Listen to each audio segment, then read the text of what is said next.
All right, folks, welcome back. Hopefully everyone enjoyed their extra bio break. We're going to get into the next presentation now. Oops, sorry. We're going to be bringing on Sheri Andrews-Key and Paul LeBlanc to give kind of a co-presentation on those two topics we talked about earlier. Again, just to repeat, Sheri is a director of climate vulnerability in the adaptation program with UBC, Faculty of Forestry, and we've got Paul LeBlanc, who's a SFM planning forester with LP Forest Resources Division out of Swan River, Manitoba. So I will turn it over to you and Paul. Sheri? Okay, thank you very much, Hudson, and it's a pleasure to be here. Hudson, I was trying to share my screen and it was giving me some challenges, so maybe I'll just go with the same format that Mark did and have you advance it and share it for Paul and I.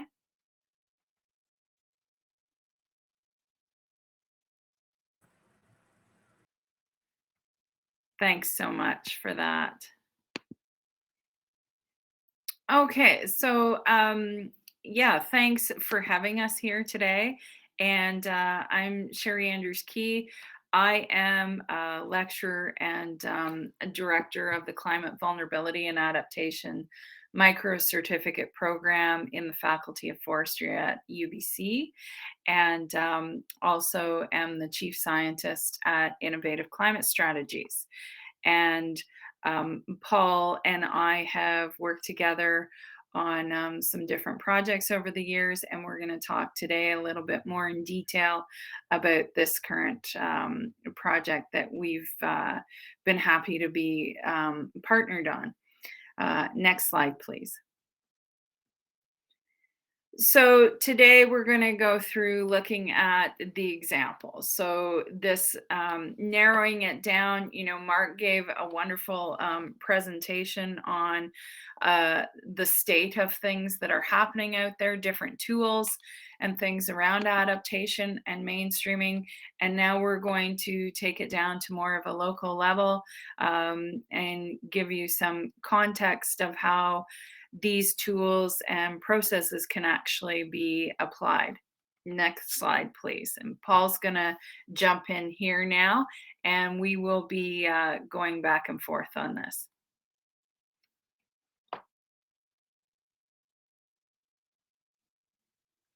Oh, Paul?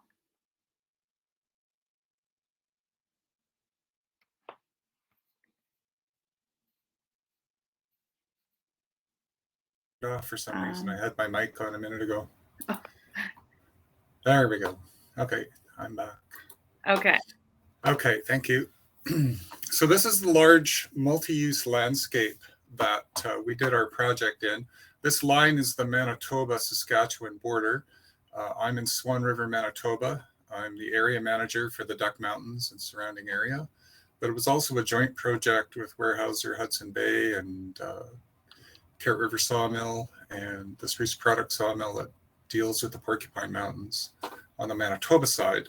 So it was a very large land base that we did this on, but I'll focus on our local results. And Mark did a great job of talking about the larger hierarchical scale and how vulnerability assessments are applied at the local level. Next slide, please. So I'd like to talk about problem to opportunity. So in Swan River, we have problems. We have extremes of precipitation historically, and we have had temperature extremes, both hot and cold, and those have significantly affected our operations in the recent past.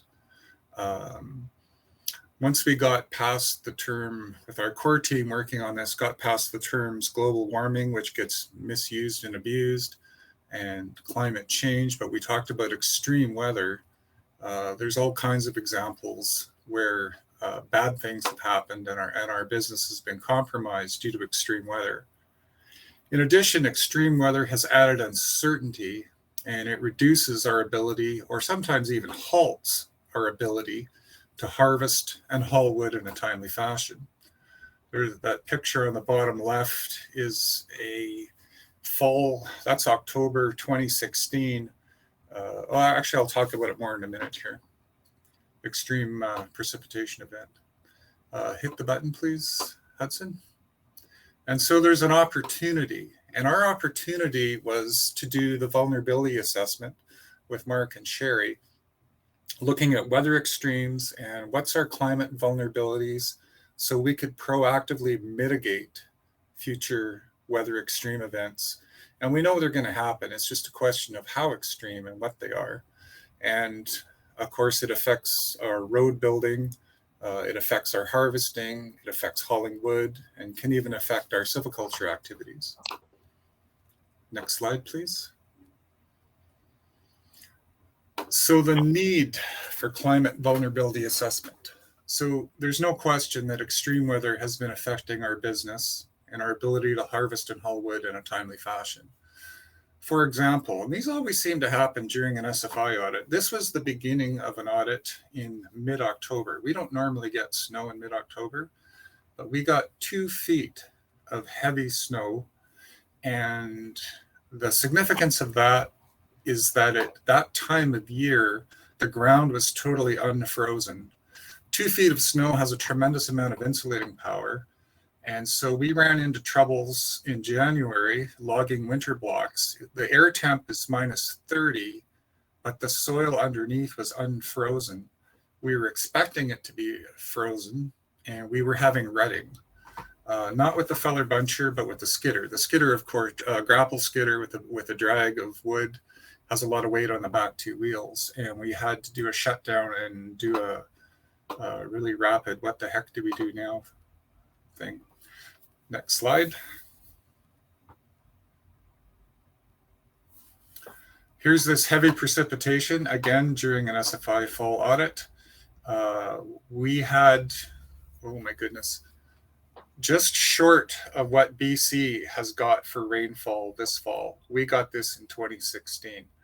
It exceeded the creeks and rivers were far higher than the spring runoff from the snowmelt, and it shut down our haul from end of September to mid-December. It even slowed the ground from freezing. The picture on the right is the in-block road that was closed. That's residual birch being used. It's a road, not a creek, but it looks like a creek. The road closure stuff is there for access purposes, but it provided an excellent secondary benefit of preventing erosion from water, which we don't normally expect our roads to become creeks. Next slide, please. So here's our normal wood yard at the top. That's 8-foot aspen and black poplar piles. And that gives us lots of options. And this is what we want in the wintertime. This is what we want by the end of March for breakup, because we can't log in April, May, and June. Just the ground's too soft. And this gives us all kinds of options and flexibility, and the mill can run without us running out of wood. However, at the bottom, this is an almost empty, that's the same mill yard, and there's only 2 piles of wood instead of 100 piles of wood. And we have no options and no flexibility. And we had some wet weather that summer, and we ran the mill out of wood 3 times. Now, fortunately, it was during a down market, not a hot market. But this is, from an industry perspective, this is a really bad thing. And we need to proactively mitigate this problem. Next slide, please. Okay, Sheri. Okay, thank you, Paul. So to continue on with this, Paul sort of set that stage for looking at some of the problems and issues that they were really facing at that local level.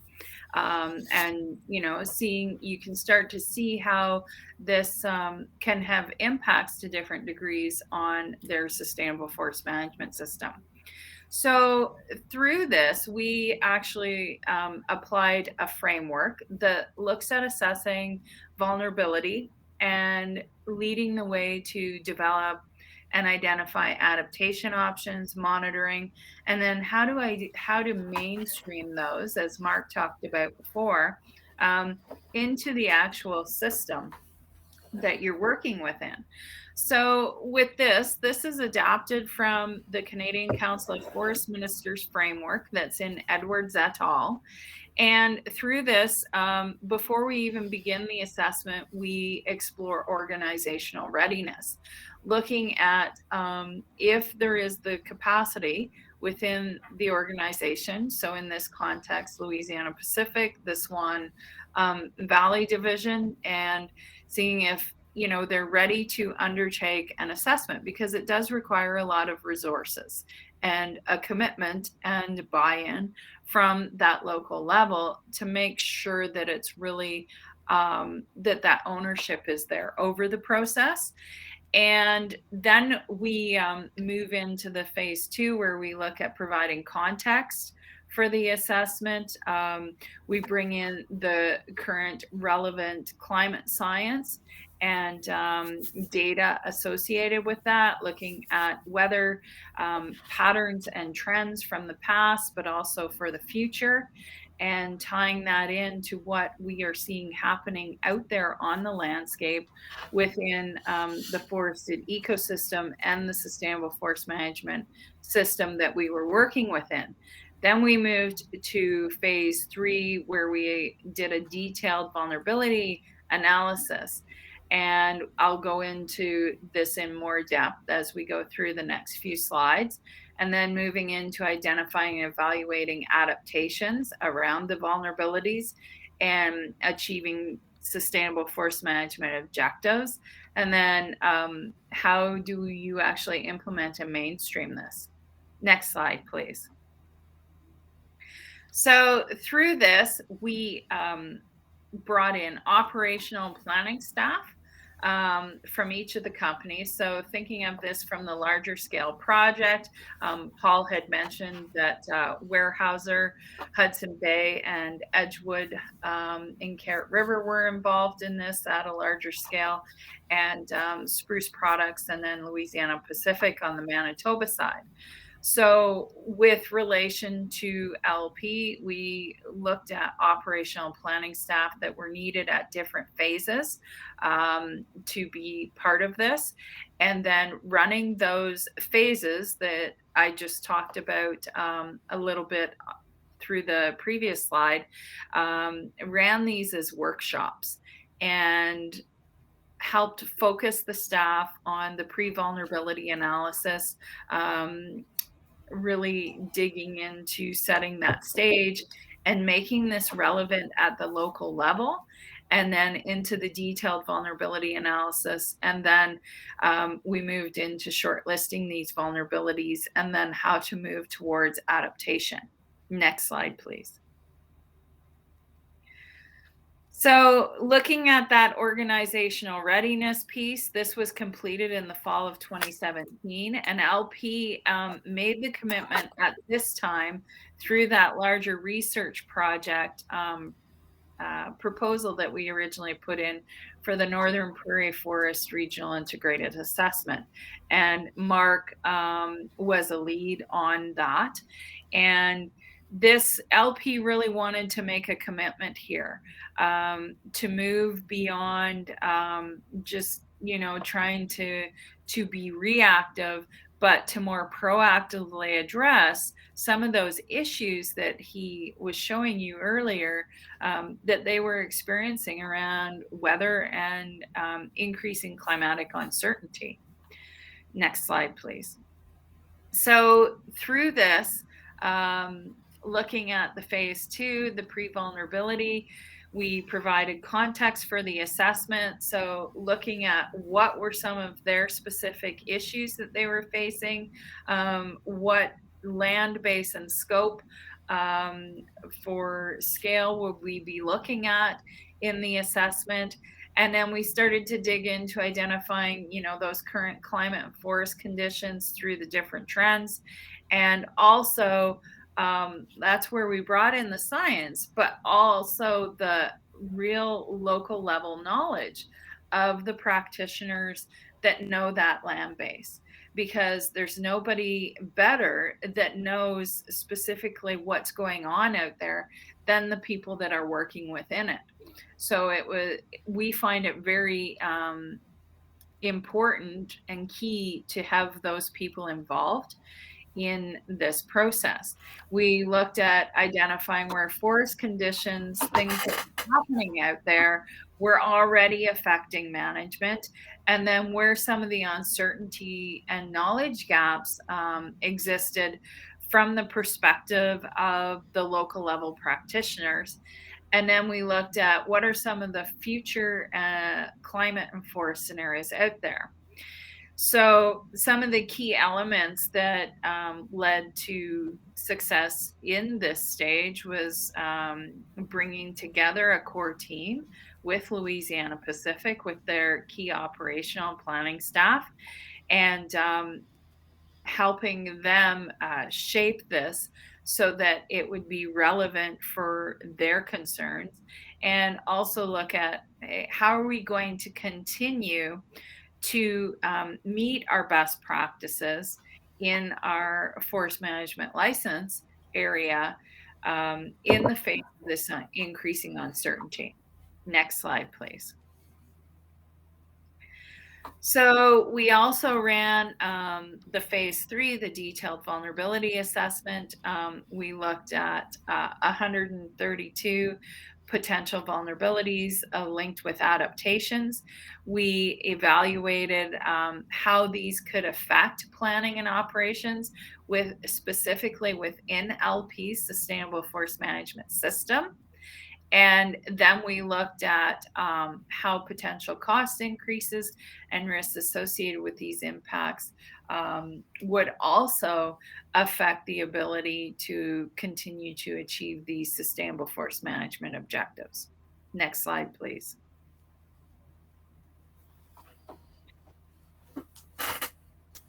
We went through and we ranked the vulnerabilities, and ranking and prioritizing, this is based specifically on that local level context, and it's ranked by the people that are working in that local level context, those practitioners, the boots on the ground people. So we used a scale of 1 to 4, with 1 being a high vulnerability and a high priority, and a 4 being a low. And out of this, we actually shortlisted 12 climate vulnerability and adaptation options that LP wanted to focus on, and then identified some of the existing tools within their system that would allow us to start implementing, monitoring, and evaluating both the vulnerabilities identified, but also the adaptation options. And in doing this, we looked at things like standard operating guidelines, and Paul and I unpacked their existing internal guidelines and identified where we felt we could build in climate components there for monitoring and evaluating, and looking at trying to create opportunities as well in the 20-year forest management planning requirements and SFI audit pieces. So this is where you really start to look at how are you going to mainstream this into your existing system. We also looked at cost and attaching cost to different strategies, looking at both market impacts, so those fiscal impacts, but also looking at social and cultural pieces, environmental potential costs, and ecosystems, goods, and services. Next slide, please. So we are continuing work on this now, and LP has committed to look at pursuing cost savings, of course, because a lot of these adaptations, some of them aren't going to require significant cost increase, but others are increasing costs to different degrees. So we want to look at where cost savings can be pursued. But through our analysis, also showed that there are many non-market benefits. such as forest stewardship and improved social license, that were also part of the adaptations that we were coming up with. And from here, this led into some new work that Dr. Harry Nelson from UBC and myself developed through this project, is expanding on creating the business case for adaptation. And LP has been our leading collaborator in this initiative. And Paul and I are expanding on this further. And we're looking at building in, how uncertainty might influence investment decisions, such as access infrastructure, milliard inventory, etc., looking forward to the future. Next slide, please.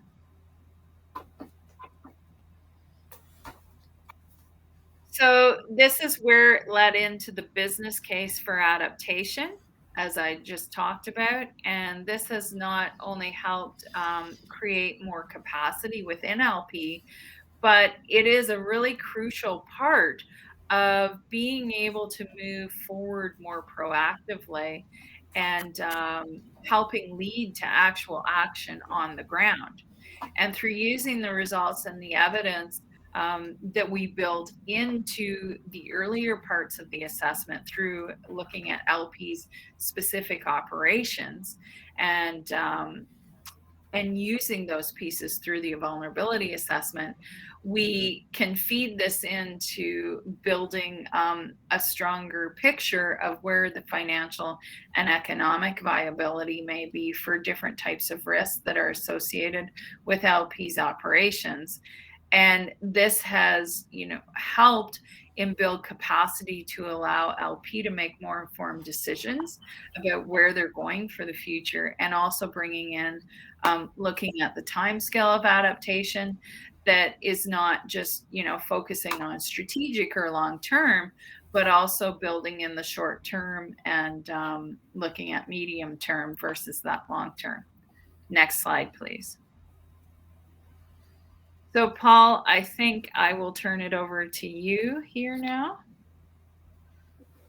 Okay, so Sheri did a good job talking about the business cases, and that was the shortlisted adaptation projects.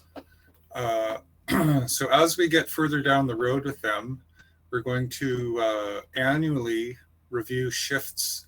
So in conditions, so for example, climate, market, etc., based on these business cases. And if we need to, we can go back to our original 132 vulnerability assessment pieces and look at, have things changed enough that any of these are now in play, or also are any of these no longer relevant? Next slide, please.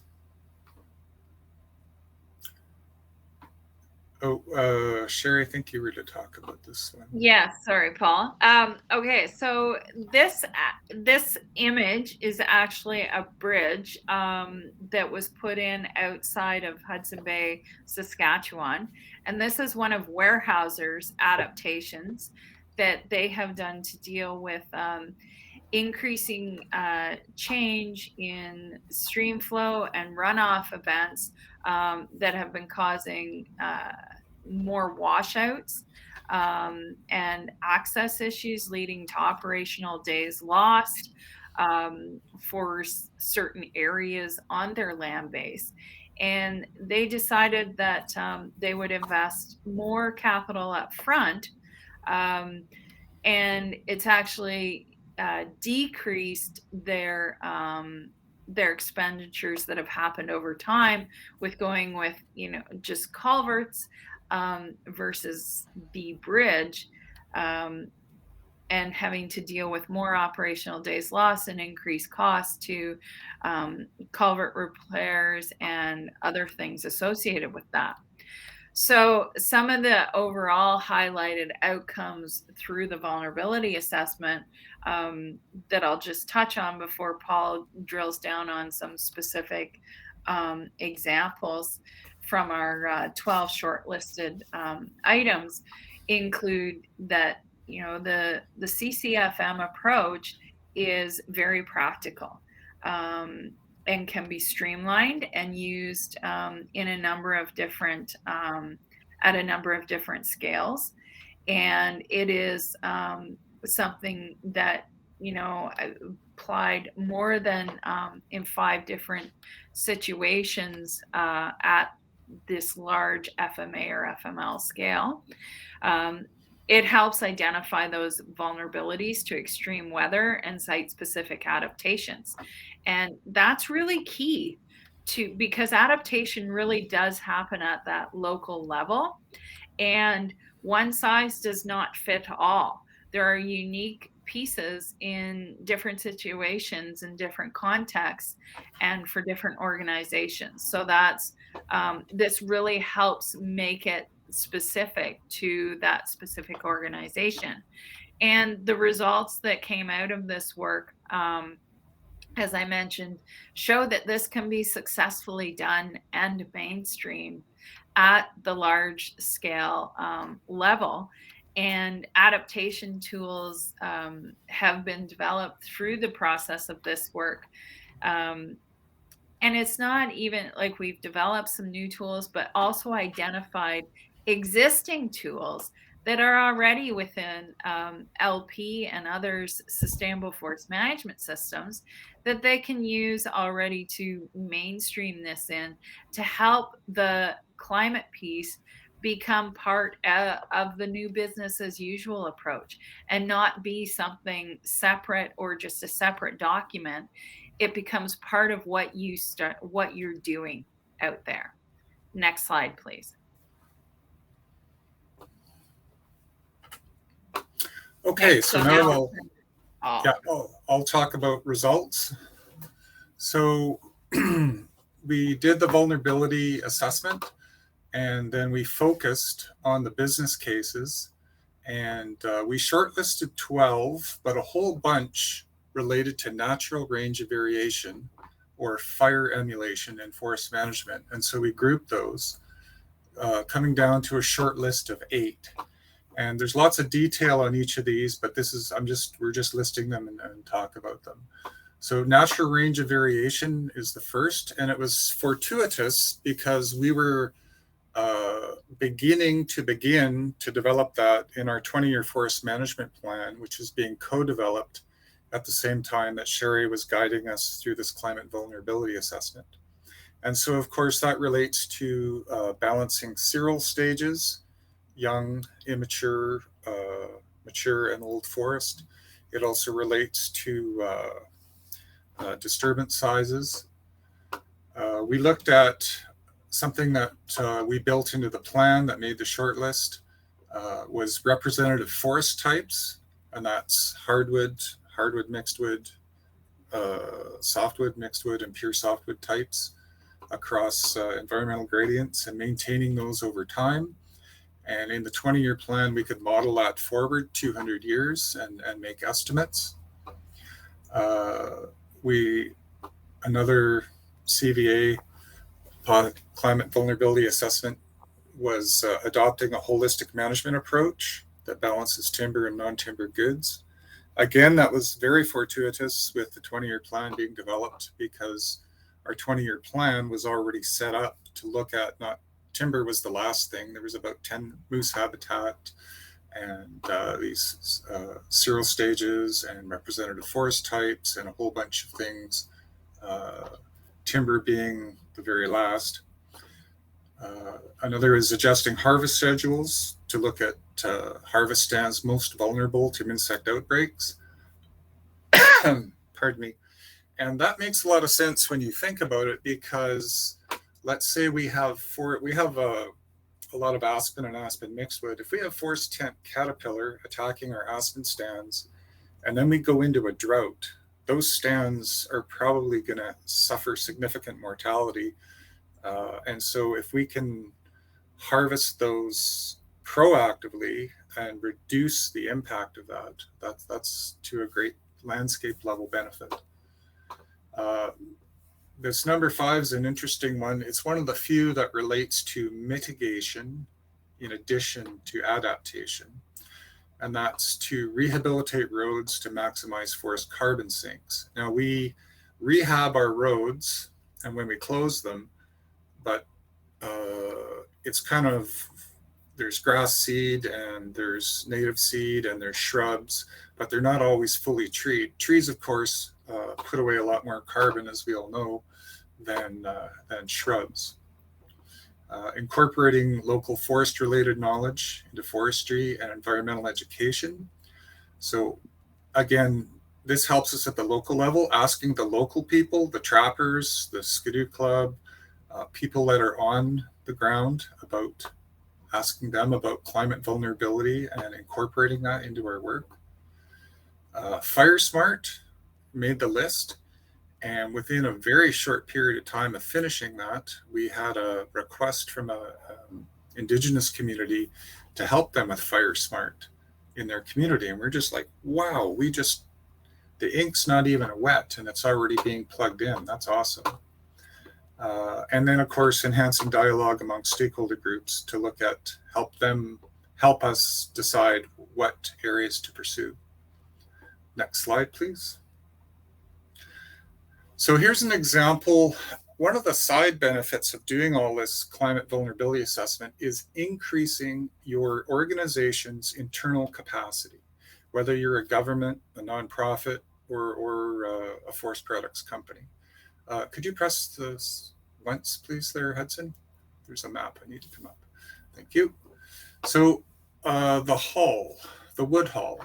So in Manitoba, it's zoned off as to different times that the spring road bans go on, and you switch to half weights. This was all zone 1. Swan River's over here. Actually, I don't know if you're seeing my mouse. Thank you, Hudson. And Winnipeg's 5.5 hours away and much further south, but we're in the same highway climate zone. So we're mid-March. Usually our breakup's the end of March. It's mid-March, and it turns warm in Winnipeg. Therefore, the whole zone is shut down. It's 20, 25 below. We need to haul in the last of our wood, and we're told you can only haul half weights, even though it's highly inappropriate. So we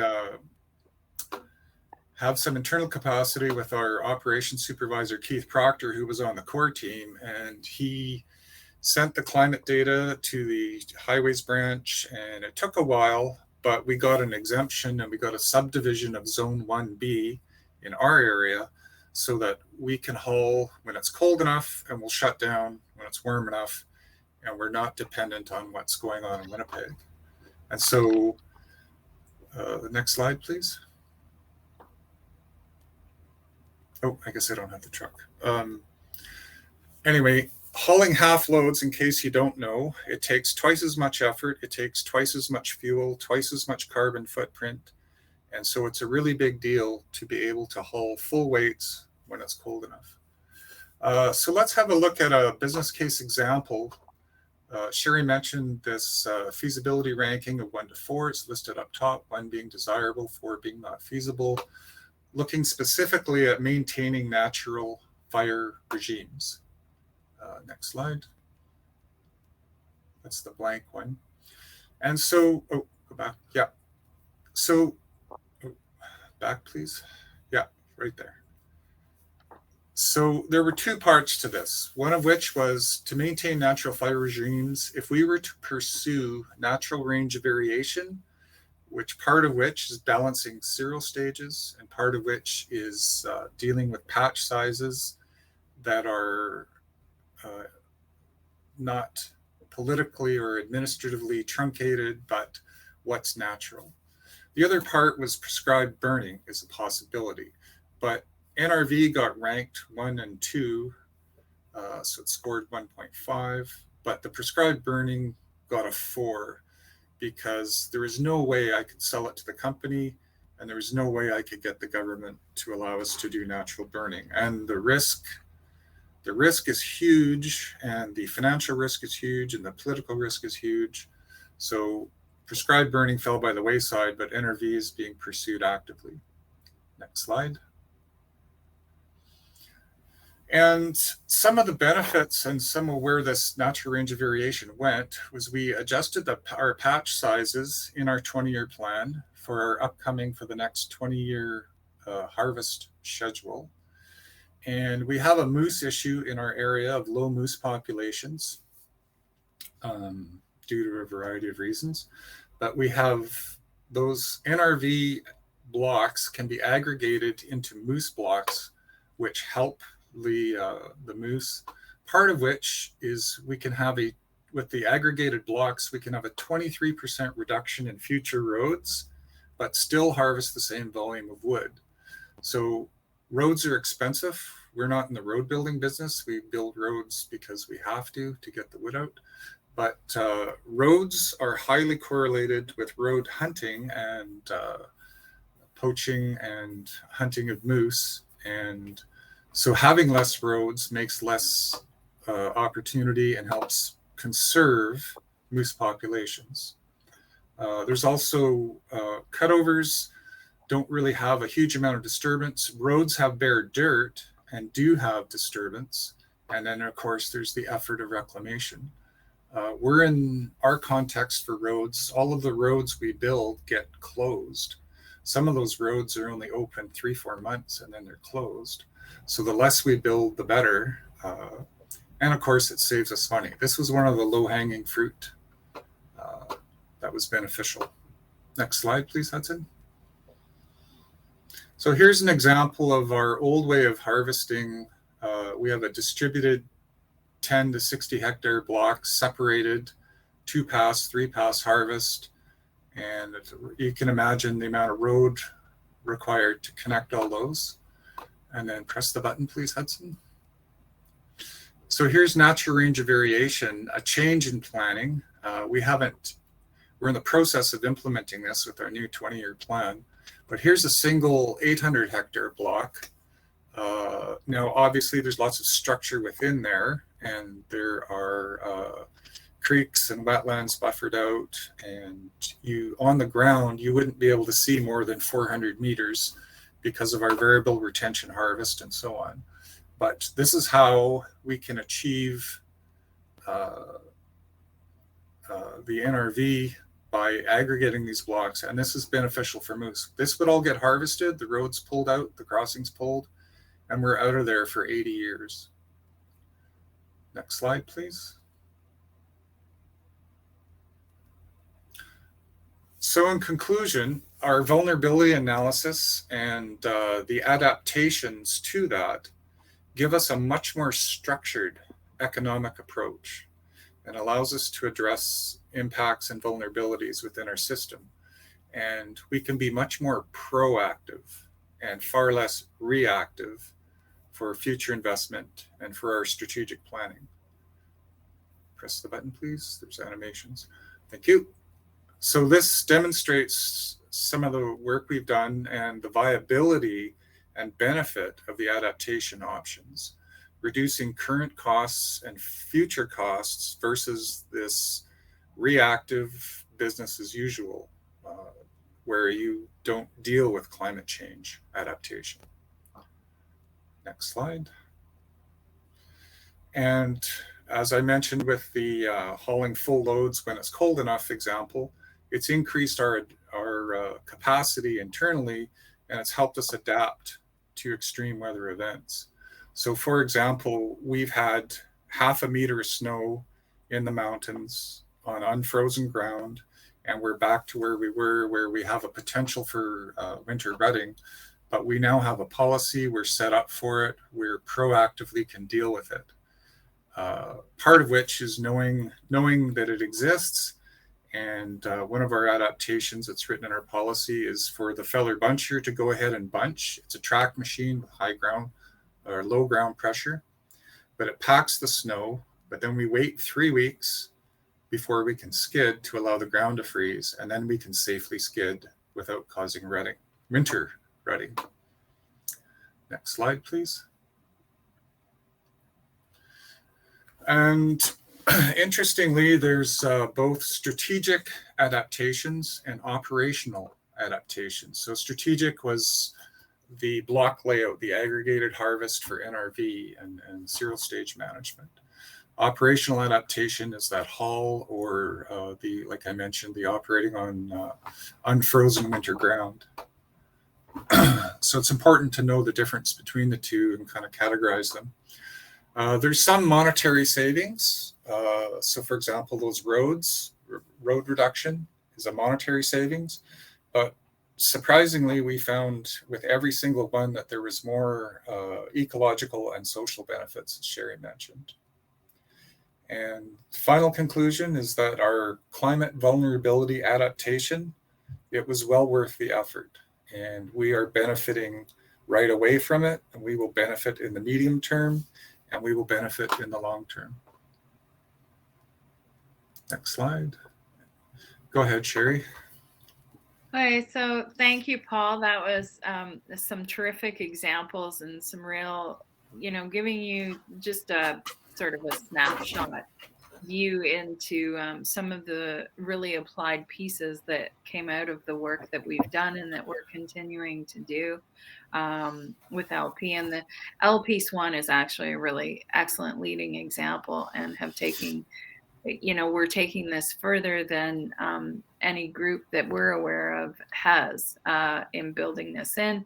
They're also going to be able to feed this up into reporting requirements around environmental, social, and governance pieces, ESGs, that are coming down the line, and be able to feed it up at a larger corporate level to things like climate-related financial disclosures that are going to be required, especially for organizations that are publicly traded.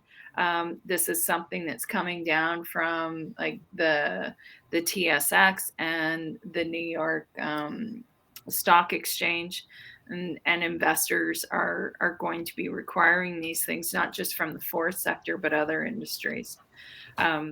So I'd like to acknowledge the larger partners that were part of this project that included Saskatchewan and Manitoba. So Dr. Mark Johnson, who spoke earlier, and myself, we worked together tirelessly on this, as well as Dr. Harry Nelson from UBC. And then Ducks Unlimited, our industry partners, Weyerhaeuser, Edgewood, LP, and Spruce Products, and different collaborators from the governments in Manitoba and Saskatchewan. Next slide, please. So there's some contact information if anybody would like more information from Paul or I, or to follow up. And the next slide. And that's where we are. If anyone has any questions, if we have time for that, Hudson. Thank you. Perfect. Thanks, Sheri and Paul. That was great. I don't see any questions entered into the Q&A or the chat window at this point. We'll give everyone a few minutes. If there are any, please enter them in. But if not, if we don't see anything here in the next 30 seconds, so we're gonna call this presentation over. And what we'll do is we'll take a brief break then until the next one starts at 11:15. Not seeing any there. So again, thanks. I want to thank Sheri, Mark, and Paul there for the presentations today and speaking about the climate change and different ways to assess it. Thank you guys very much. We'll take a short break here, guys, and we will start up the presentations. Oh, wait a second here. We do have a couple questions there, Sheri and Paul. So this is from Kelvin Hirsch. Thank you, Sheri and Paul, for your very interesting presentation. One, when doing adaptation planning, how do you balance the level or extremeness of the potential extreme weather events with the cause? Paul, do you want to take a stab at this? Yeah, so it's best to have a holistic picture of that. So I'll use the Weyerhaeuser substitute bridge for culvert example. What you may not know about that is they strategically looked at where is our greatest volume of summer wood. What road, if it washed out, would hurt us the most? And then balancing the cost with, okay, the most, and it's good to be creative and think bookends wide open. What's the worst that could happen? Well, the worst that could happen is if we had a horribly wet summer and every road washed out and we couldn't deliver any wood all summer. Okay, what's the cost of pumping up the wood yard and cutting wood in advance and then not having enough wood to survive all year right up until the next winter. So that's a huge cost. And Weyerhaeuser had a look at, okay, if we strategically put in some bridges instead of culverts, that's 100 or 1,000 times lower cost. And then they ended up pleasantly, surprisingly finding out that they were saving money because they weren't having beavers. Beavers generally can't block a bridge. Beavers can block a culvert. So the extremeness is look at the full bookends, look at the holistic costs, the mill yard side, the logging side, delivery. And sometimes I know for our mill, we have a limit. Our wood yard is only a certain size, and we can't put 12 months worth of wood in our yard. So there's a limit there that would affect us when we do that same thing in our area. I hope that answers your question, Kelvin. Perfect. We've got another one here from David McNabb. Do you have any data on soil freezing time and depth? Any available? Yeah, I just found out. I have a friend in agriculture who set me up with a link. In Swan River, they have soil probes, and I guess all over Manitoba they have these. The Aggie people have soil probes buried at 5 centimeters, 20, 50, and 100 centimeters. And it's soil moisture and soil temperature. Now it's down in the Swan Valley. Our prairie mountains are about 500 meters in elevation higher. They're actually colder. And I looked at this just yesterday, and none of the soil's frozen because even at 5 centimeters, the soil is only at 0. And at 20 centimeters, the soil's at 3-4 degrees Celsius still. So it's not, so we don't have to monitor this ourselves in a sense that we can wisely utilize existing. Although our bush guys aren't shy to pull out a shovel and scrape away the snow and see if the ground is frozen or not. Also, we're a hardwood user, and frozen soil is a really big deal for us because the aspen roots and the future regeneration and suckering is all in the top 10 centimeters of soil. And if we rut and break those roots up into pieces, we have significantly less regeneration and potentially regeneration failure, in addition to soil damage. Perfect. Okay, we got another question here. I'm probably going to butcher your name, so I apologize in advance. Sugo Thurizmi. And the question is it correct to assume that wildland fire risk is a major climate risk? If so, how are you integrating SFM with wildland fire management any differently after applying this vulnerability assessment process? Yeah, so we're not there yet on all of our business cases. We're implementing them strategically. We're not implementing all 8 all at once. And we're going down the road with this natural range of variation. Unfortunately, our forest is heavily weighted to the over-mature age class, and we are at risk. We were, a month ago, you could almost not see in Swan River. There was so much smoke from both north of Hudson Bay as well as from fires in the Duck Mountain. And of course, fire is a major risk for us. It's a little less for our forest than others. I don't know if you remember the map of the Duck Mountains. We're actually an island forest. We are surrounded by farmland. And then we have a ring of aspen on the edge. And we haven't had a major fire in the Ducks since 1961. But it's not to say that we can't, and it's not to say that the fuel loads aren't building. I've also seen under extreme weather, which happens to be 30 degrees Celsius, 30% humidity, and 30 kilometer an hour winds, where aspen will go to a crown fire within 2 minutes of a lightning strike and start a broad spread fire. So aspen is fire resistant, but not fireproof. Okay, But, and we have more work. we have more work to do with regards to fire and fire risk and our vulnerability assessment. We're not totally there yet. Perfect.